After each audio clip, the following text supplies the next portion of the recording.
¿Y si nuestros servicios religiosos y cultos de verdad nunca estuvieron completos porque los que faltaban estaban en otro salón?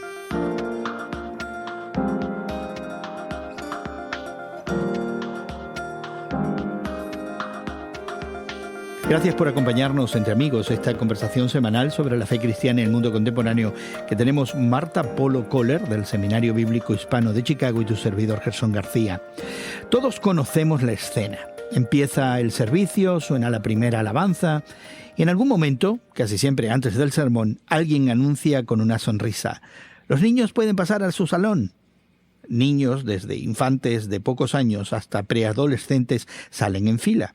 Ni lo hacemos ni lo decimos con mala intención. Al contrario, lo hacemos por ellos, según decimos, para que aprendan a su nivel, para que no se aburran y, por supuesto, también para que no interrumpan. Pero, ¿y si esa fila de niños saliendo del santuario representa una teología equivocada? Porque la lógica detrás del otro salón es esta: el culto de verdad es el de los adultos y los niños están en entrenamiento. Son una especie de miembros en espera. Son el futuro de la Iglesia.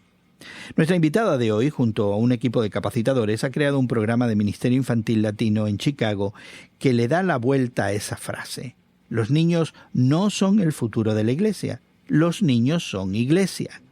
Y su adoración no es un anticipo de la fe adulta. Es, según el mismo Jesucristo, el modelo esencial de la fe.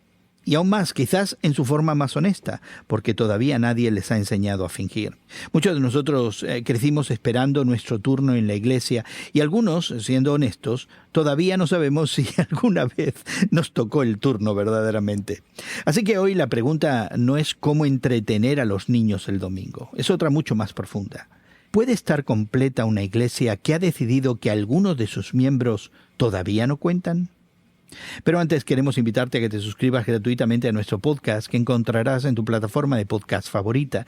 Descarga y escucha Entre Amigos con Gerson García cada semana en Apple, Spotify, YouTube o donde quiera que descargues tus podcasts. También te invitamos a que compartas nuestra conversación en tus redes sociales. Ayuda a tus familiares, amigos y seguidores a participar de este tiempo juntos. Compártenos ahora mismo. Marta, ¿cómo estás? Muy bien, Gerson. Qué gusto saludarte y saludar a todos los que nos escuchan a través de este podcast. Bueno, pues siempre es un placer venir al seminario y conversar contigo de algo que está muy cerca de tu corazón y algo que se ha materializado en una serie de programas de los que vamos a hablar, porque te preocupa que los niños se vayan a otro salón cada domingo y no se queden en el culto. Cuéntanos de esa preocupación, ¿de dónde nace? Mira, pues esa es una preocupación muy legítima, me parece que no solamente para mí, sino para muchos educadores, donde creemos que el ambiente entre adultos y diferentes edades es lo que hace que la fe crezca.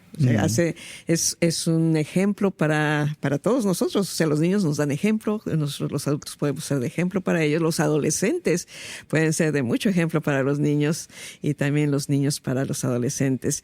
Pero no tan solo del ejemplo, sino también del conocimiento, del venir, de saber que no importa en la edad en que te encuentres, y sobre todo hablando particularmente de los niños, siempre hay una voz de alabanza, de adoración y una fe que se traduce en una oración también puntual por ciertas cosas. Cuando nosotros dejamos que los niños se vayan al salón de al lado. Así es, al otro lado. Hacer ruido en otro lado. Nos estamos perdiendo una tremenda bendición. No porque entendemos que sí, como lo mencionaste al principio, o sea, siempre les queremos dar a los niños un espacio donde se les eduque de acuerdo con su edad, con su contexto, con sus intereses como niños, sus movimientos como niños.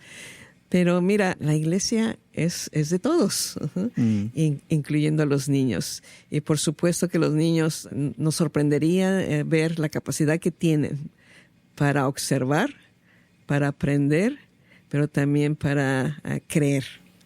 Y eso los adultos Tenemos que aprenderlo. Tenemos que aprenderlo también, pero también tenemos que modelarlo. Tenemos que moderarlo. Y ese es el valor de que los niños puedan ser también participantes dentro de la congregación de una iglesia. Me llama mucho la atención que en nuestra comunidad latina, ¿verdad?, en los Estados Unidos y en la diáspora, aquellos latinos que se encuentran en otros países, quizás en Europa, ¿verdad?, nos jactamos como un trazo de identidad esta idea de la familia, particularmente la familia extendida, ¿no? Las reuniones familiares entre los angloamericanos podría ser papá, mamá y los niños. Eventualmente, cuando son grandes, los niños traen a sus parejas, ¿verdad? Y pudiera ser. Pero en nuestras familias no solamente es papá, mamá y los niños, es la abuelita, los tíos, el tío segundo, el primo hermano, el primo segundo, la sobrina, ¿verdad? Todos ahí vamos, nuestras familias se extienden extraordinariamente. Nos jactamos de ser gente inclinada a la familia. Pero yo he estado en comunidades de fe donde llego a la iglesia, y esta ha sido una de mis quejas y conversaciones con algunos de los pastores, de que llego a la iglesia y llego en familia y mi familia se desintegra. Yo voy a la reunión de hombres, de varones, mi esposa va a la de mujeres, mis niños de parvulario van con los parvularios, los adolescentes van por otro lado, ¿no? Llego a la iglesia y la familia se separa. Sí. Y a veces nosotros los latinos pasamos bastante tiempo en la iglesia los domingos, ¿verdad? Yo recuerdo llegar a la iglesia a las 9 de la mañana y salir cerca de las 2 de la tarde, ¿verdad? Y no he visto a mi familia. un día que tengo para estar con mi familia precisamente.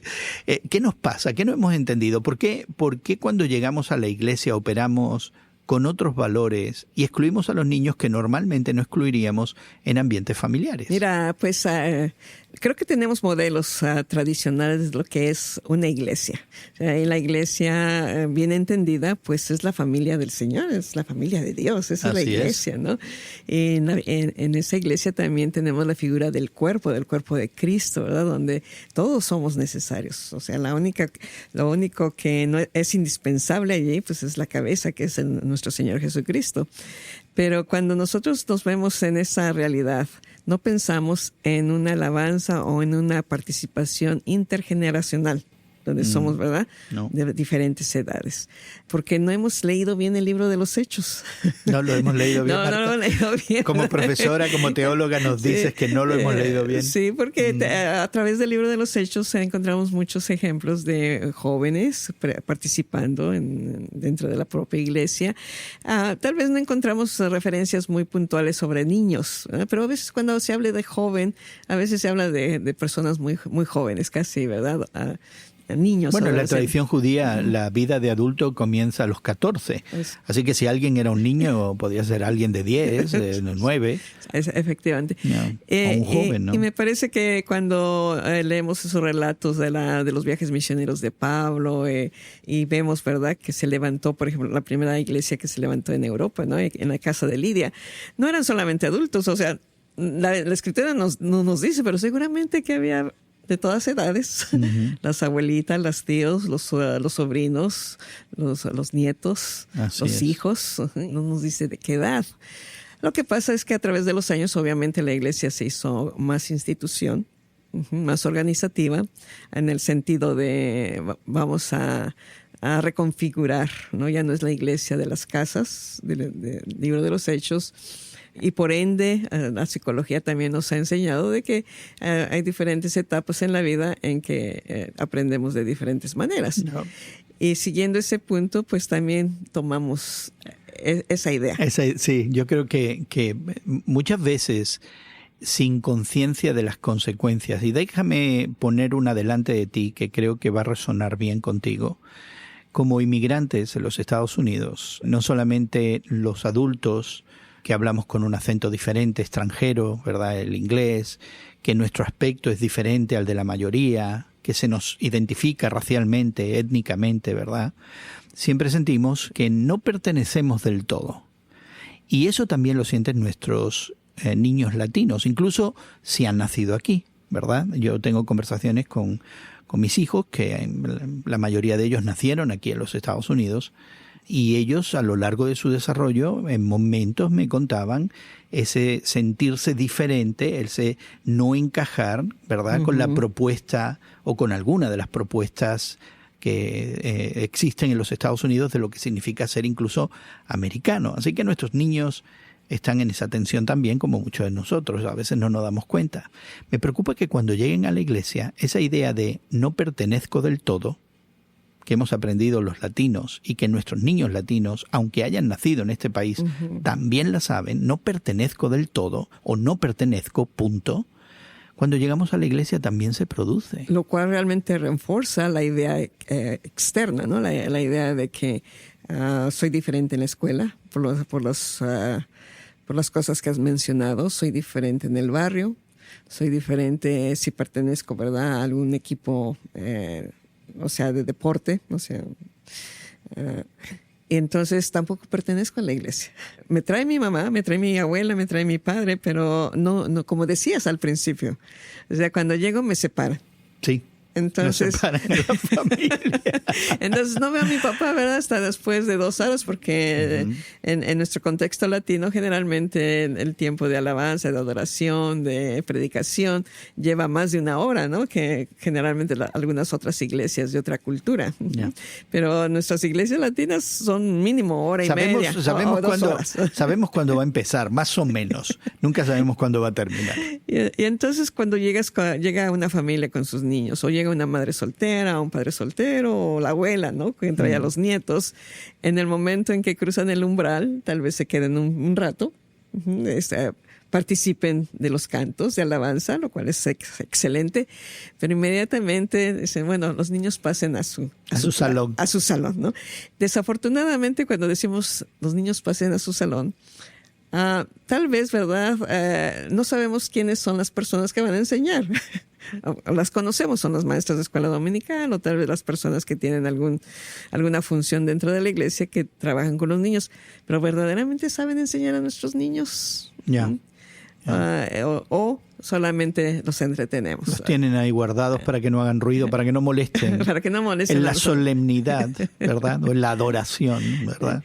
Del culto. Ya. Y el niño aprende que su lugar no es dentro de la iglesia. Fíjate que yo... Es en el anexo de la iglesia. En el anexo, en el otro cuarto, en el otro salón. Sí. Ya. Yo estaba pensando, Marta, en esta... concepto. Yo no lo experimenté mucho en mi iglesia, pero muchos de nosotros que crecimos en el Evangelio, con el raciocinio, inmediatamente viene el despertar de una espiritualidad, ¿verdad? Cuando uno empieza a adquirir conciencia. Y yo recuerdo remotamente, ¿verdad? Yo debía tener 7, 8 años y tener algún tipo de vida espiritual y hacerme preguntas que me han acompañado, y algunas de ellas a lo largo de mi vida, hasta la fecha, ¿verdad?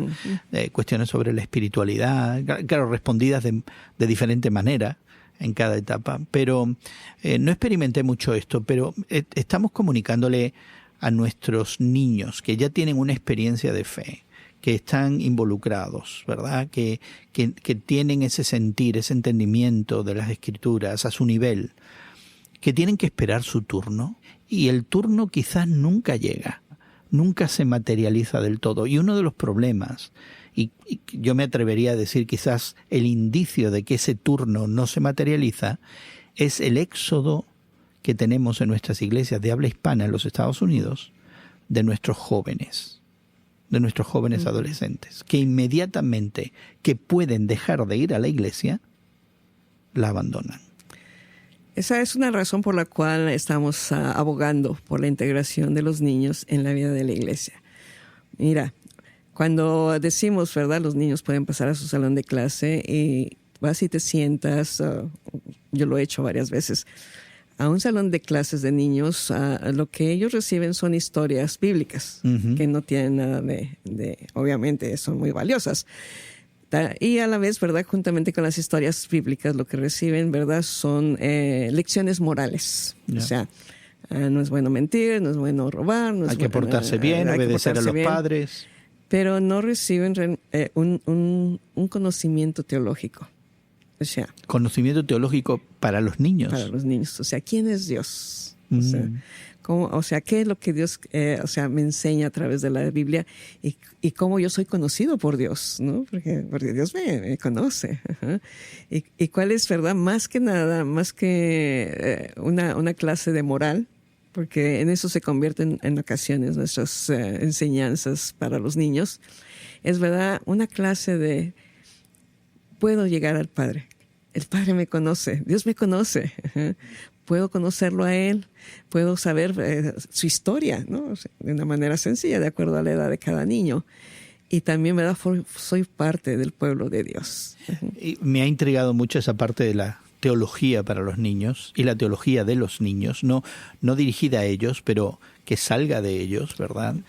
Que vemos un reflejo claro en el Evangelio, porque Jesucristo oficialmente era todavía un niño a los 12 años, cuando se perdió en el templo y articulaba principios teológicos que dejaban confundidos y maravillados a aquellos que los escuchaban. Y volviendo a esa línea, ¿verdad?, de la infancia en la narrativa del Evangelio, nos encontramos de pronto a Jesucristo interactuando con estos niños. Y los discípulos, Marta, quizás llenos de buenas intenciones, como tú y como yo, cuando mandamos a los niños al otro salón. Bueno, tú no lo haces ya. Pero cuando mandamos a los niños al otro salón, ¿verdad?, para que no molesten al maestro, para que no molesten el acto litúrgico, para que ellos tengan otra experiencia a su nivel, ¿verdad?, y no contribuyan a nuestro nivel, los mandamos al otro salón. Y dice aquí Jesucristo, no se lo... Dejen que vengan a mí. Dejen que vengan, ¿verdad? Sí, que no se los impidan, ¿verdad? No estorben. Ahí está Marcos 10, ¿no? No estorben, no les estorben, déjenlos. Sí. Es más, presten atención, porque de los tales, como estos, es el reino de los cielos, sí. ¿no? Y nos deja con ese enigma profundo que ahora de adulto no sabemos cómo manejar realmente. Es verdad. Y te mencionaba, ¿no? Eso de, está bien, obviamente, enseñar a los niños las historias bíblicas y darles, ¿verdad?, una enseñanza moral. Pero una de las cosas que mencionabas hace momentos, ¿por qué los adolescentes se van de nuestra iglesia? ¿Por qué los jóvenes se van a nuestra iglesia? Bueno, porque entendieron que siendo niños lo único que se trataba de la iglesia es lo que no debo de hacer. Y lo que sí debo de hacer. Y ahora como adolescente estoy interesado en hacer muchas cosas que no debería. Y entonces, cuando digo una teología, ¿verdad?, que no de los niños, porque podemos encontrar bastante literatura, bueno, por lo menos en otros idiomas, no tanto en español, pero, o sea, una teología para los niños, o sea, donde ellos aprendan quién es Dios, o sea, el carácter de Dios, la historia de Dios, ¿no? A través, cómo se va desarrollando a través del Antiguo Testamento, cómo se visualiza en el Nuevo Testamento, cómo, o sea, el Señor Jesús, esa empatía que tenía por los pobres, los necesitados, esa, más allá de hacer una obra social, ¿no? Porque también la obra social se puede aquí mezclar, pero, o sea, ese carácter de compasión, de misericordia que nos sigue teniendo a nosotros. Y con eso me parece que podemos cultivar el corazón del niño más allá de historias bíblicas, más allá de moralizar la historia bíblica, entender, ¿verdad? Dios es mi Padre. Y no importa, ¿verdad? Porque vamos a ser honestos, o sea, la adolescencia es un paso muy necesario en la vida, porque la adolescencia lo que hace es que te define como persona. O sea, quieres saber quién eres. Y ese paso se va a dar, o sea, en nuestros niños de nuestra iglesia. Y va a venir. Inevitablemente. Pero lo que pasa cuando los niños son la iglesia, son ya la iglesia, parte de la iglesia, tan importante que no podemos dejar atrás, es que cuando se da ese espacio de adolescencia, ese paso donde están probando si la fe es de ellos o solamente es de sus papás o de sus abuelas o de su mamá, pero realmente no es mi fe. Es ahí donde ese conocimiento de quién es Dios les va a ayudar a procesar y eventualmente, tal vez no regresen, pero cuando vayan a tener sus hijos, ya sean padres, muchos de ellos regresan a la iglesia. ¿Por qué? Porque se dan cuenta de que esa ancla, ese conocimiento, esa relación que tuvieron con Dios, esa relación que tuvieron con la iglesia, esa relación que tienen tan fuerte con aquellas personas que nutrieron su fe, y no tan solo su fe, pero también su aspecto emocional, tiene mucho valor y que eso les ayudó a navegar en esos años difíciles de la adolescencia. Yeah. Le estamos impidiendo a los niños llegar al maestro, como hicieron los discípulos. Y si lo estamos haciendo brevemente, Marta, ¿qué cosas debemos empezar a hacer? Mira, una de las cosas bien importantes es, y esto pues, en nuestra plática vamos aquí a hablarle a los padres cristianos, o sea, los padres que van a la iglesia o que a sí mismos se dan a conocer como creyentes. Impedimos que los niños vengan, ¿verdad? Y formen parte de la iglesia cuando los llenamos de actividades. O sea, fútbol, el karate, las clases de música, la clase de natación. Están súper ocupados. Están súper ocupados. Entonces, lo que menos piensan los padres es realmente, ¿verdad? Abrirles el camino para que vengan y conozcan a Jesús. Entonces, ese es un impedimento muy grande. Sí, quizás estamos más interesados y proyectamos más nuestras inquietudes de avance personal y económico. Porque después de todo, muchos de nosotros hemos llegado a este país, los Estados Unidos, y hemos inmigrado, e incluso si nos hemos quedado en nuestro pueblo, sigue siendo una fuerte motivación. Preparo a mis hijos para que tengan la mejor carrera posible, el mejor salario y la mejor vida material. Por supuesto, ¿no? Y nos hemos olvidado de crear esos espacios. Claro, eso es tan importante. Están saturados los niños, ¿no? Con sus horarios. La otra forma de que impedimos los padres cristianos que los niños vengan a Cristo es cuando los dejamos en la puerta de la iglesia. Ah, ¿los dejamos? Sí. Pero eso se hacía en la Edad Media, que dejaban a los bebés en la puerta de la iglesia para que las monjas los dejamos. Los dejamos que entren a la iglesia. Y los recogemos 2 horas después. ¿A qué hora termina? ¿A qué hora termina el asunto? Y entonces, bueno, esto es bueno para ellos, pero no para mí. Pero no para mí, ¿no? Ajá. O sea, yo voy a hacer otras cosas. Te quedas en la iglesia mientras yo hago esto otra, ¿no? Mientras voy a...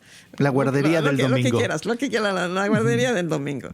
Y entonces no, los niños no ven a sus papás ahí, ¿no? Entonces, no hay ese ejemplo vivencial, ¿no? De que los niños necesitan ver y decir, sí, o sea, mis papás también son parte de la iglesia, ¿no?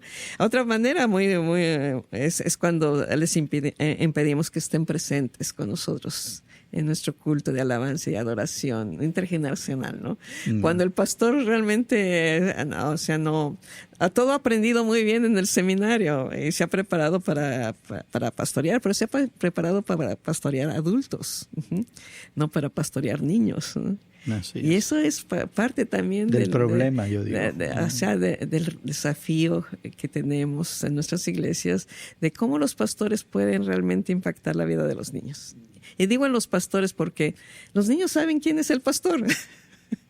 Y si el pastor se toma tiempo de darles una enseñanza bíblica, teológica, aplicable a no tan solo de tipo moral, pero también de relación, o sea, de decir, de saber quién es Dios, ¿no? El aspecto de la bondad, de la gracia, de que Dios es verdad soberano sobre la tierra, o sea, todos los atributos de Dios, y que además no tan solo eso, pero es su padre.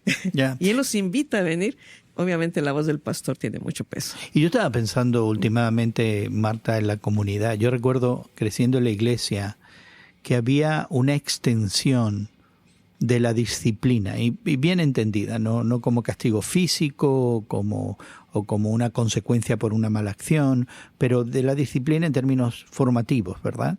Había una extensión que mis padres le otorgaban a los hermanos y hermanas de la iglesia. Es decir, que cualquiera de ellos podía venir y llamarme la atención acerca de algo, y mis padres no lo iban a protestar, más bien yo ahora tenía que dar cuenta ante ellos de por qué había sido regañado, disciplinado, o se me había llamado la atención de alguna manera, ¿verdad? Yo no veo eso ahora, pero pienso que hay una labor comunitaria también por hacer, ¿verdad? Que vemos a niños que son dejados en la iglesia, que sus papás no están ahí, y creo que cada uno de nosotros tenemos responsabilidad de ejercitar algún tipo de modelaje adulto, ¿verdad? De paternidad, maternidad espiritual, no sé cómo llamarle, pero donde la comunidad toma responsabilidad también por todo esto, ¿no?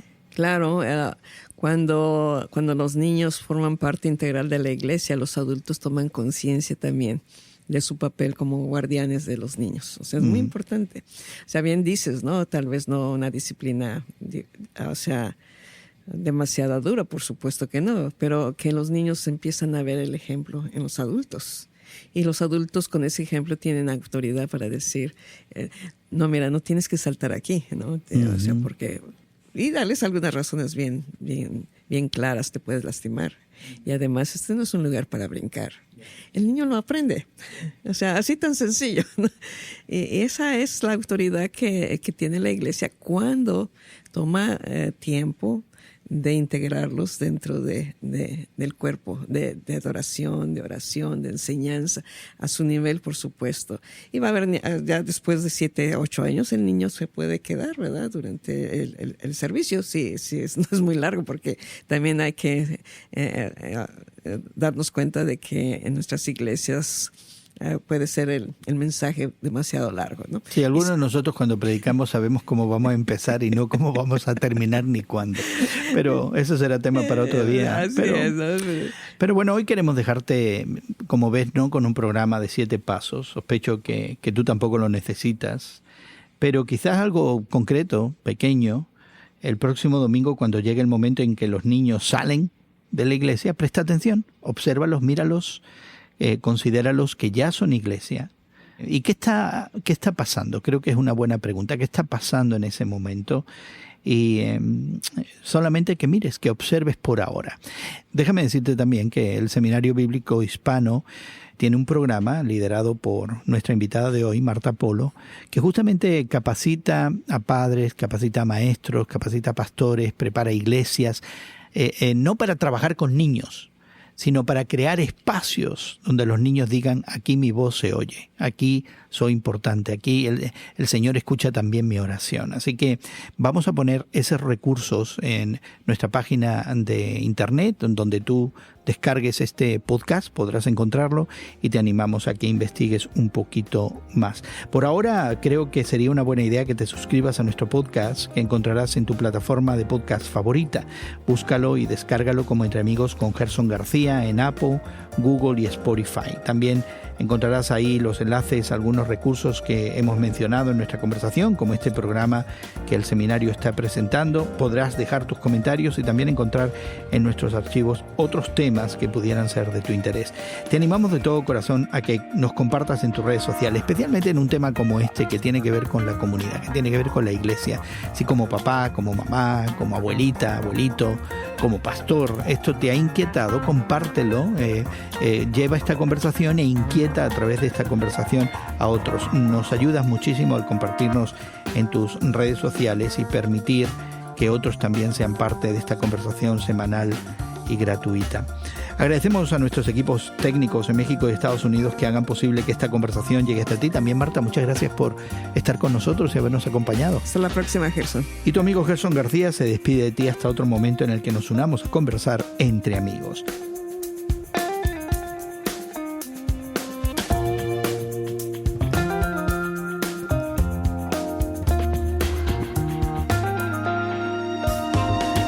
Entre Amigos con Gerson García es producido por Eventual Media y distribuido por Radio Moody para ministerioreforma.com.